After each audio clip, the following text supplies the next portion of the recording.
Merci de nous retrouver sur infolive.tv. Voici l'actualité de ce dimanche 1er juin. Le cabinet de sécurité israélien a décidé de reporter à la semaine prochaine sa décision concernant un éventuel cessez-le-feu avec les factions armées palestiniennes. Ehud Olmert et Ehud Barak ont justifié leur décision en expliquant que les positions du Hamas étaient trop vagues. Le mouvement islamiste avait en effet décidé de changer il y a quelques jours les termes d'un accord de trêve en présentant une nouvelle liste de prisonniers palestiniens dont il souhaitait voir la libération et en déclarant qu'il se refusait à interrompre la contrebande d'armes depuis l'Égypte. Le député Tsahari Hanegbi a appelé la tenue d'élections anticipées, pointant le problème iranien et les pourparlers avec Gaza.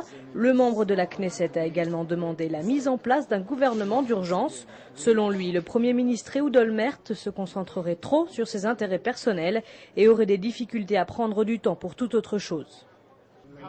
Quelques jours avant le départ pour Washington du Premier ministre Ehud Olmert et en marge de la journée de Jérusalem, le ministre du Logement, Zeev Boim, a officialisé ce dimanche un appel d'offres de son ministère pour la construction de centaines de logements dans 2 quartiers à l'est de la capitale israélienne, 120 à Hachoma et 700 à Pisgat Zeev. Cette annonce risque de susciter une controverse puisque les quartiers sont situés de l'autre côté de la ligne verte. Ces derniers mois, les États-Unis avaient aussi émis plusieurs fois leur opposition à la construction de logements au-delà des frontières de 67. Moscou a fait part de son souhait d'investir 100 millions de dollars dans la région de la mer Morte. Le conseil régional de Tamar, situé dans la vallée du Jourdain, négocie actuellement avec les autorités moscovites la vente d'un terrain de 40 000 m² à Enbokek. Il servira à la construction d'une vaste station thermale destinée aux touristes russes. Depuis la suppression il y a 1 an des visas entre la Russie et Israël, touristes et pèlerins russes n'ont jamais été aussi nombreux à se rendre en Terre Sainte. Pour la seule année 2008, le ministère du Tourisme israélien a évalué leur nombre à près de 250 000.